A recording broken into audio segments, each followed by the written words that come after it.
Hi class, today we are in Saxon Math Book 3, Lesson 83, and we are going to talk about how to find half of a number. So the first thing I want you to understand is if we are trying to split a number in half, we are trying to break it into two equal groups, which means we are starting to divide. So the first strategy that the book shows you is they want you to use your multiplication chart.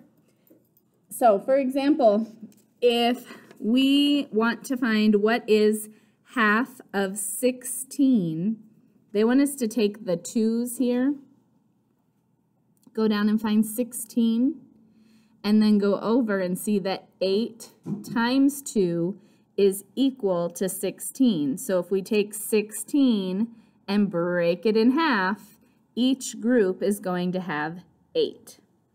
So if you want to use this multiplication chart today and maybe for the next couple of days while we start getting into this, I'm okay with that. But really, I think you're better off to visualize two equal groups. I think you're better off to think back to yesterday's lesson, which was on fair share, and saying, okay, 16, what doubles fact do I know that is going to add up to 16? Well, that's 8 plus 8 equals 16. So the first example in the book says, use the multiplication chart to find half of 22. Before I bring out the multiplication chart, I want to know if you can use it, if you can figure it out using those doubles facts. What number plus itself is equal to 22? So think about what that answer is. We are going to use the multiplication chart to check our answer. We're looking for 22. Oh, there it is. And then if we go over, we see 11. Was your answer 11? Is 11 plus 11 equal to 22? Yes, it certainly is. So half of 22 is 11. All right, the next example is a word problem. It says Drew and his sister bought a game that cost $18. They both paid half of the price. How much money did Drew pay? So this, I bet all of you can do. Have you ever shared something with your sibling where you each paid for half of it?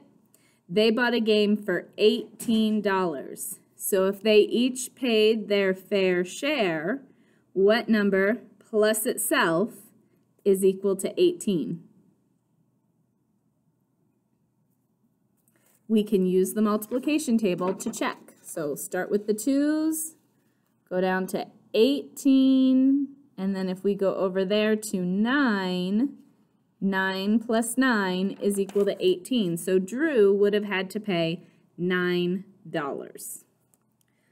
All right, those are all the examples this lesson has. We are going to do the lesson practice together. So if you'd like to follow along with me in your book, I'm on page 452, and we are going to look at problem A at the top of the page. It says, one day is 24 hours. How many hours is half of a day? So what number plus itself gives you 24? I want you to yell out your answer to the screen before I give it away. Did you get 12? 12 would be the correct answer. 12 hours plus 12 hours gives us a whole day. Okay, problem B. 16 ounces equals a pound.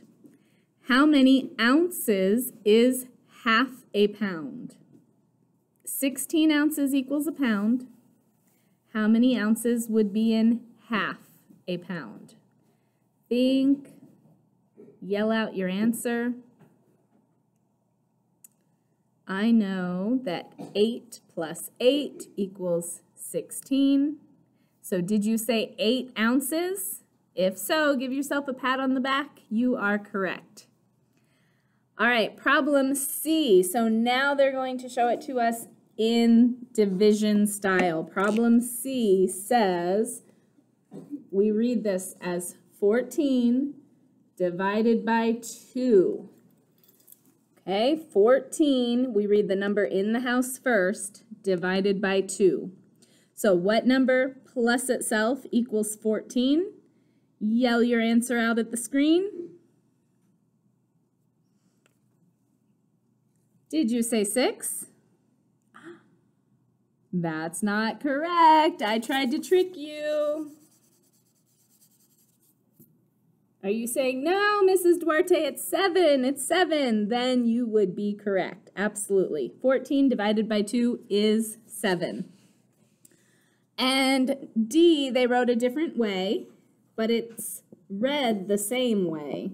We say 8 divided by 2 equals, what number plus itself will give me 8? 8 divided by 2 equals 4. All right, if you are in my in-person class, I'm going to see you later this afternoon, and we are going to do many more practice division problems together. If you are not in my class, feel free to have a homeschool parent give you more divide by 2. That's all we're doing so far, divide by 2 problems, and see if you can figure out half of another set of numbers. Then you will need to do your written practice, which is on page 452 of your textbook. I hope you have a great day, and I'll see you soon.